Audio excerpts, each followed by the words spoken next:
There is a special kind of silence that follows a great loss. It's not the silence of an empty room. It's the silence inside you. A hollow echo, where a heartbeat used to be.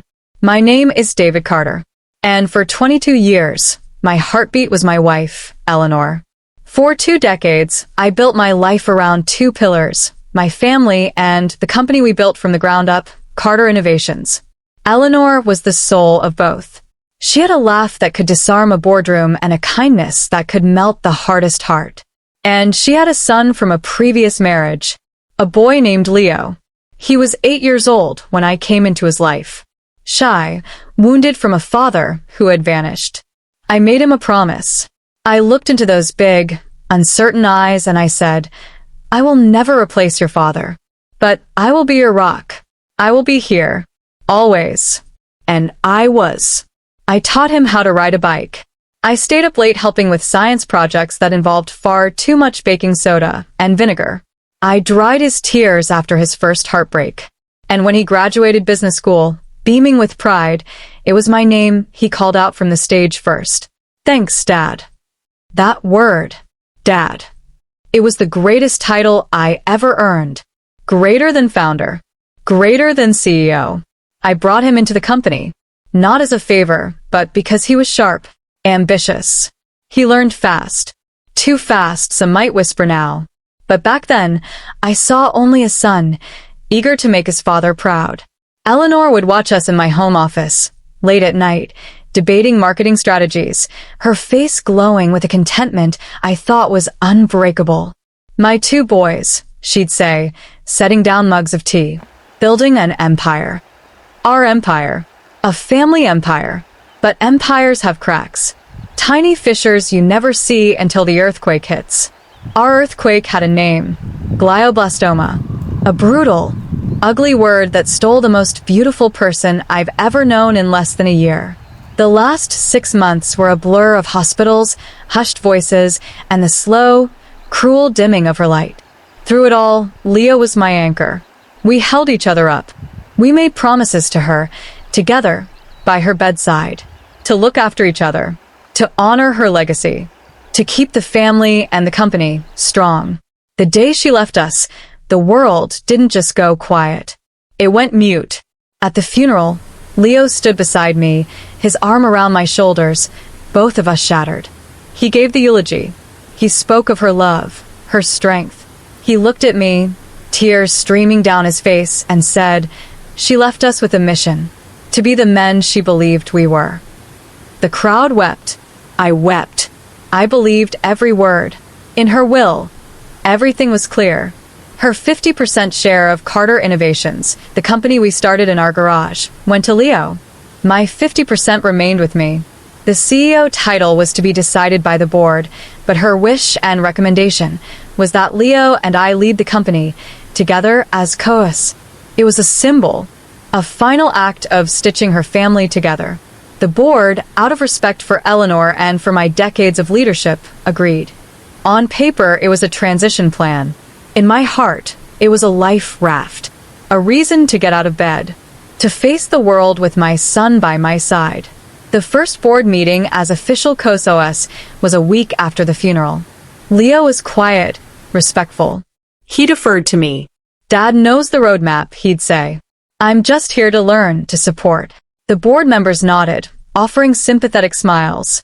They saw a grieving widow and a devoted stepson holding each other up. So did I. But what I didn't see, what I was too grief-blinded to notice, were the subtle shifts. The private meetings Leo began having with key board members after hours. The new, expensive suits that appeared in his closet. The way his emails became more formal. Less Dad, more David. I chalked it up to grief. To the pressure of his new role. How foolish that sounds now. The stage was set. The pieces were in place. And I, the man who built the board, was the only one not reading the playbook. Because the man I raised as my own was already drafting his first, devastating move. They say trust takes years to build, seconds to break, and forever to repair. I was about to learn how true that was. In just 5 days. Day 1 after the board meeting, I went back to the office, to Eleanor's empty chair beside mine. I tried to focus on work, on the legacy we had to protect. Leo popped his head in. "Don't stay too late, Dad. You need to rest." His concern felt genuine. It was the last genuine thing I would hear from him. Day 2. A closed-door strategy session. For the first time, Leo disagreed with me on a major client approach. Not a fiery debate, but a calm, calculated opposition. His reasoning was slick, data-driven. He'd done his homework. The board members present listened intently. One of them, old Richard Clark, who'd known Leo since he was a boy, said, "The kid's got a point, David." The kid. It was a small thing. But it was the first time I felt the ground tilt just a little. Day 3. I was called into a private meeting with the board's compensation committee. Without me. Leo chaired it. He emerged to tell me, with a face full of apology, that due to fiduciary responsibility and streamlining post-transition, they were freezing my bonus structure. "It's just temporary, Dad. For the health of the company Mom loved." He used her name. He used my love for her as the reason to cut me. The manipulation was so quiet, so clean, it barely left a mark. Until you looked closer. Day 4. My longtime assistant, Maria, was reassigned. Leo's initiative, HR said. Cross-training for efficiency. Maria had been with us for 15 years. She looked at me with tears in her eyes as she packed her desk. "I'm so sorry, David." She knew. The staff was starting to know. A chill was settling over the floor where my office was. People stopped meeting my eye. Whispers died when I walked past. And then, day 5. It was a Friday. I remember the light was gray, flat. Leo asked to see me in the main boardroom at 4 p.m. Important company business, his email read. No, Dad. I walked in, expecting a budget review, a client crisis. The entire board was there, seated, stone-faced. Leo stood at the head of the table, in my spot, wearing a charcoal suit I'd never seen before. He didn't smile. He didn't offer a chair. "David," he began. His voice was different, stripped of all warmth. It was the voice of a stranger, a CEO. "Thank you for coming. This won't take long." My heart began a slow, heavy thud against my ribs. "Leo? What's this about?" He placed his hands on the table. Cool. Composed. "The board has conducted a review of the company's leadership structure. We believe the co-CEO model is creating confusion, slowing decision-making, and is unsustainable for future growth." I looked around the table, at the faces of men and women I'd hired, celebrated with, trusted. They looked at their notepads, at the polished wood of the table, anywhere but at me. "What are you saying?" My own voice sounded distant to me. Leo took a breath, as if what he was about to say pained him. The performance was flawless. "The board has voted. Effective immediately, the position of co-CEO is dissolved. We are returning to a single CEO leadership model." A sliver of irrational hope. "Well, okay. So we need to discuss how he cut me off. And I've been voted in as the sole chief executive officer." The words hung in the air, toxic and heavy. I felt the blood drain from my face. You're firing me?" "It's not a firing, David," he said, his tone almost gentle, which made it 1,000 times worse. "It's a restructuring. Your shares remain yours, of course. But your operational role, your presence in the company, is no longer required. Security will escort you to your office to collect personal items. Your system access has been terminated." Escorted. By security. In the building I designed. The final, brutal humiliation. The man I raised. The boy I taught to throw a baseball. The young man I held as he cried for his mother. He stood there, a statue of ambition, and he watched me break. And in his eyes, I saw it. Not regret. Not pain. A flicker of triumph. Quickly masked. But I saw it. Richard Clark finally spoke, not looking at me. "It's for the best, David. You need time to grieve. Leo is the future." The future, my past, my present, my entire life's work, erased with a vote. I didn't shout. I didn't plead. The shock was too complete, a physical weight pinning me to the spot. I turned and walked out, the silence of the boardroom at my back more deafening than any scream. The walk down the hall to my office, past employees who suddenly found their computer screens fascinating, was the longest walk of my life. 20 minutes later, holding a single box with a photo of Eleanor, my favorite pen, and the emptiness of a 30-year career, I stood on the sidewalk outside Carter Innovations. The glass doors shut behind me with a final, soft click. I was locked out. Of my company. Of my legacy. Of my son. The betrayal wasn't in the firing. It was in the precision. The timing. Using my grief as a cloak for his ambition. Using his mother's memory as a shield. He didn't just take my job. He took the meaning from my loss. He poisoned every precious memory of the last 20 years. As I sat in my car in the empty parking garage, the shock began to melt away. And what rose to take its place was a cold, clarifying fire. He thought I was broken. He thought I was finished. He saw a grieving old man, easy to remove. But Leo made one critical mistake. He forgot who taught him everything he knows. He forgot that the man who built Carter Innovations from a dream in a garage didn't do it by being naive. He did it by being smarter and more resilient than anyone else in the room. He wanted a war for the empire? Fine. But he wouldn't like the kind of general I was about to become. The first week was a fog of rage and grief. A darker, uglier grief than before. I couldn't eat. I barely slept. The walls of our home felt like they were pressing in, every photo of Leo a fresh wound. I was drowning in the why. Why would he do this?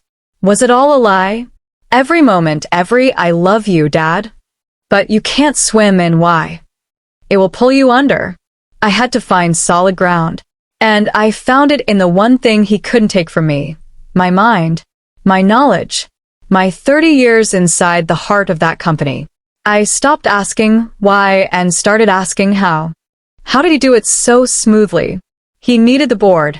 He needed at least 60% of them to turn on me, their longtime leader, just weeks after my wife's death. That wasn't just ambition. That was a campaign. And campaigns need resources. Promises. Leverage. I started making calls. Not to friends, I no longer knew who they were. I called the outsiders. The overlooked. The retired CFO who'd left after disagreement with Leo last year. The supplier whose contract was mysteriously cut. Maria, my former assistant. Piece by painful piece, the picture emerged. Leo hadn't started his plan after Eleanor died. He'd started it before.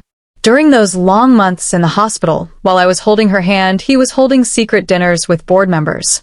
He'd been whispering, "David's heart isn't in it anymore. He's lost his edge." The company needs youthful, dynamic leadership to honor Eleanor's vision. He used my grief as a weapon against me while his mother was still alive. The thought made me physically ill. He'd made promises. VPs were guaranteed larger divisions. Key shareholders were shown projections, false projections, I was sure, of massive growth under his sole leadership. He'd positioned himself not as a usurper, but as a savior. The dutiful son saving his mother's life's work from his broken stepfather. It was brilliant. It was ruthless. It was the lesson of a lifetime I never meant to teach him. But even the smartest plans have a weak spot. A single thread that, if pulled, unravels everything. For Leo, that thread was money. Not company money, he was too careful for that. No, it was his own. His lifestyle had exploded. The new penthouse, the sports car, the rumors of high-stakes poker games. A CEO's salary is generous, but not that generous. He was playing with fire. And I just had to find the match. Then a gift. A literal gift. On what would have been Eleanor's birthday, I was in the attic, looking for an old album of hers. And I found a box I'd never seen. It was labeled, in her elegant handwriting, for my David. If you need it. My hands trembled as I opened it. Inside was a sealed envelope with my name and a small, encrypted USB drive. The letter was dated just a month before her diagnosis. Asterisk, my dearest David, if you're reading this, something has gone wrong. I have a fear, a mother's fear, that I've never voiced. Leo's ambition, it sometimes frightens me. It comes from a place of such deep insecurity, a hole his real father left, that I fear it could consume him. He loves you, I know he does. But love and fear can wage a terrible war inside a person. I've kept separate records. Of everything. Company filings, my personal ledgers, copies of board minutes I asked Maria to keep for me. It's all on this drive. I don't know what it means. I just know I had to have a record for you of the truth. Protect our family. Protect him from himself if you must. All my love, now and always, Eleanor. Asterisk, she knew. On some level, my beautiful, wise wife knew. She left me a weapon, hoping I would never have to use it. That night, with tears streaming down my face for the woman who saw the storm coming, I plugged in the drive. It wasn't a smoking gun. It was a map. A map to every financial skeleton, every shaky deal, every corner cut in the last 5 years at Carter Innovations. She had records of off-the-book loans, of a side deal with a Chinese manufacturer that violated our ethics policy, of inflated sales figures presented to the board last quarter. Leo wasn't just ambitious. He was cutting corners. He was building a house of cards on a foundation of lies, all to show the explosive growth he'd promised his allies. My revenge would not be a shout. It would not be a dramatic confrontation. That's what he would expect. The angry old man causing a scene. No. My revenge would be silence. It would be patience. It would be watching that house of cards grow taller and taller, all while I gently, quietly, unlocked the window and let the breeze in. The plan formed, cold and clear. I would not attack Leo. I would not speak a word against him to the press or to shareholders. I would be the picture of dignified retirement, supporting my stepson from afar. I'd say if asked, but in the shadows, I would become a curator of truth. I would use Eleanor's map to find every witness, every document, every digital trace of his deception. I would compile it into a story so clear, so undeniable, that it would tell itself. I would let him win. Let him have his CEO throne. Let him grow arrogant, secure in his victory. The higher he climbed on that fragile tower, the harder he would fall. And I would be waiting at the bottom, not with the net, but with the truth. The game was set. The player everyone thought was gone was now the most dangerous one at the table. Leo thought he'd checkmated me in 5 days. He didn't realize the long game had just begun. For 6 months, I played my part perfectly. The gracious, retired founder. I took a long, quiet trip overseas. I gave a single, bland interview about passing the torch to the next generation. I made sure every word fed Leo's ego, made him feel safe, unchallenged. Meanwhile, my real work happened in the quiet hours. With Eleanor's records as my guide, I followed the money. It led to shell companies, to a consultant who was paid triple the market rate, to a sudden, massive loan taken against Leo's own company shares, a desperate move to cover personal debts. The picture was of a man living a lie, scrambling to keep the plates spinning. I reached out carefully to one person, Sarah Bennett, the company's former head of compliance, a woman of unshakable integrity who had resigned for personal reasons 2 months after Leo took over. It took 3 meetings for her to trust me. When I showed her a sliver of what Eleanor had compiled, her face paled. I left because I saw the direction he was going, she confessed. I asked questions about the China deal. He told me to focus on my job or find a new one. She had her own files. Meticulous, professional. The final pieces of the puzzle. The trap was ready. But a trap needs the right moment to spring. That moment came with the quarterly earnings report. Leo, under pressure to deliver the growth he'd promised, announced record-breaking profits. The stock price soared. He was on the cover of business magazines, the prodigal son, revolutionizing Carter Innovations. He gave a televised interview from his new corner office, my old office, and spoke about the tough, necessary decisions he'd made to save the company. He never said my name, but everyone knew. The day after that interview aired, I sent 2 packages. One was a digital file, encrypted and secure, to every single member of the board of directors. It contained a concise, irrefutable dossier, The falsified sales reports compared with real bank records, the terms of the unethical China deal, the documents showing the personal loan against company stock, and the signed, notarized testimony of Sarah Bennett. The second package was a simple, handwritten letter, addressed only to Leo, sent to his penthouse. It read, *Leo, your mother left me a record of the truth. She loved you enough to fear for you. I loved you enough to call you my son. Today, I am doing what she asked, protecting the company she loved and protecting you from yourself. The board has all the evidence. Go quietly. Resign. It's the only way to save a shred of what's left. David. I didn't need to be there to see his face. I could imagine it. The arrogance shattering into disbelief, then into raw, howling panic. The king, feeling his glass throne cracking beneath him. The board called an emergency meeting that night. I was not invited. I didn't need to be. I sat in my living room, in the dark, watching the phone. It rang at 11:47 p.m. It was Richard Clark. His voice was old, tired, and full of shame. David, my God, what has he done? What have we done? I said nothing. I just listened. The vote was unanimous. He's out. Effective immediately. The lawyers are involved. The SEC will be notified in the morning. We are asking you to come back. As interim CEO, to save this company. Please. I looked at the portrait of Eleanor on the mantel, her smile gentle in the moonlight. I'll come in at 9 a.m., Richard, I said, my voice calm. Not for you. For her.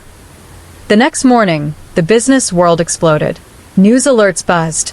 CEO ousted in fraud scandal. Carter Innovations stock plummets.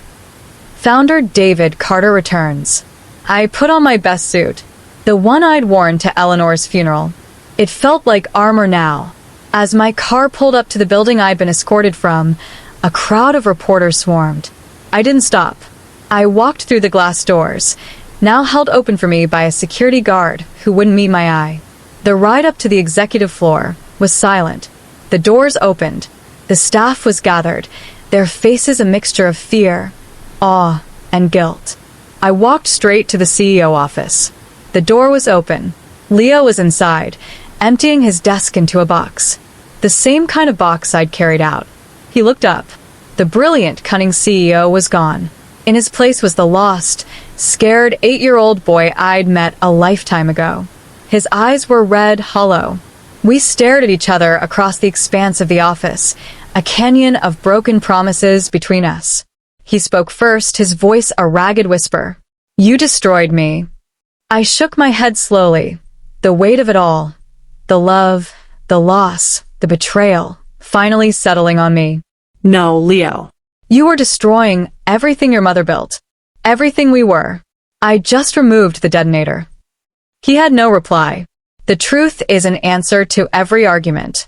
He picked up his box and walked towards the door. As he passed me, he stopped. He didn't look at me. Did you ever really love me? He asked, the question hanging in the air, fragile and desperate. It was the cruelest question of all, because the answer was the source of all the pain. I looked at him, this stranger I had raised, and felt the shattered pieces of a father's love, sharp and painful in my chest. Yes, I said, the word costing me everything. That's why this hurts so much. And he left. The door closed softly behind him. Not with a bang, but with the sound of a story ending. I walked to the window, looking out at the city we'd built this empire for. There was no victory in this. No sweetness.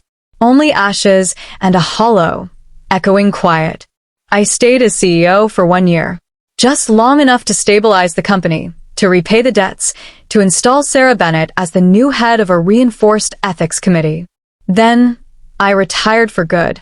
The board offered me any title I wanted. I didn't want any of them. The legal proceedings took time. Leo faced significant fines, was banned from serving as an officer of a public company, but avoided jail time due to a settlement and restitution. He moved to another state. We have not spoken since that day in the office. Some wounds don't heal.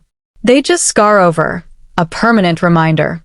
I sold my shares and used a large part of the money to start the Eleanor Grace Foundation, funding cancer research and support for families. That is her real legacy. Not glass and steel, but hope and healing. So, what is the moral of the story? Is it that revenge is sweet? No. True revenge, the kind that comes from a deep betrayal, is never sweet. It's bitter medicine. It leaves a taste of loss in your mouth, no matter the outcome. The lesson is about the mirrors we hold up to the people we love. Leo saw in me a father, a mentor, and later, an obstacle. But I fear he never saw a man with limits, with vulnerability. I helped create the monster by never letting him see the cracks, by making success look effortless. I showed him the throne, but did I ever truly teach him the weight of the crown? And the deeper lesson is about trust.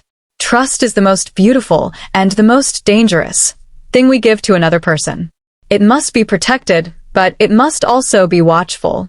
Blind trust is an invitation to be blindsided. Eleanor knew that.